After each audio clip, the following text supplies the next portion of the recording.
Bizə həmşəylər xoş gəlmisiniz, çox sağ olun, var olun.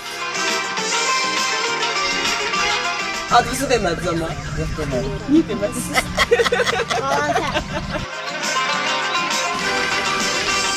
Xaniş baba neçə yaşınız var? 88. Sizə heç 88 yaş vermək olmaz.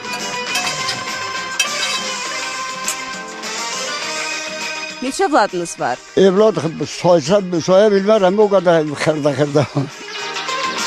Bir de alalım alalım. Silah bozun bir ayından ayın batavya, dağlar hunduşkan. Yaşıllıqların arxasında maraqlı bir kənd var. Yolumuz Lerkin Lərmərov kəndinədir.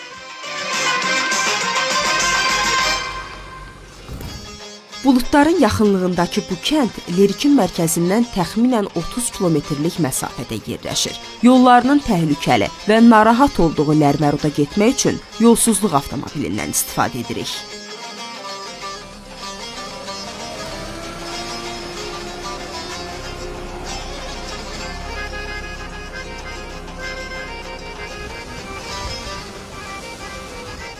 Lərməroda gedən yol qonşu kənd Haftonidən keçir. Əvvəlcə onu deyək ki, Haftoni 7 bulaq mənasını verir. Kənddən keçərkən ayaq saxlayıb pəncərədən boylanan yaşlı qadınla həmsöhbət oluruq.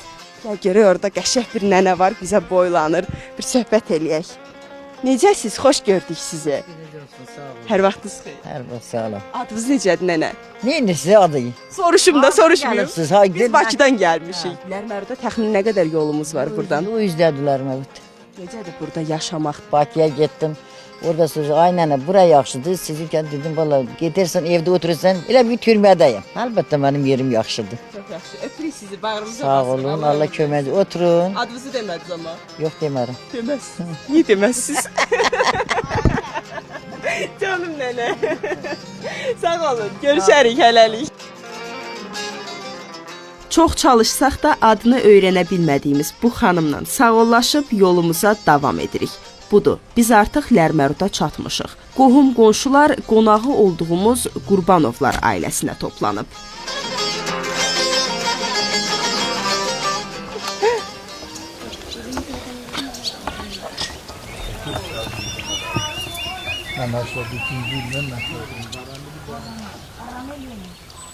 Yorulmayasınız. Biş-düş gedir burada deyəsən yaxşı. Nə işlə məşğulsuz?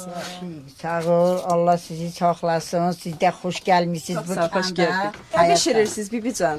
Biz indi nehrəni tökmüşük, qaz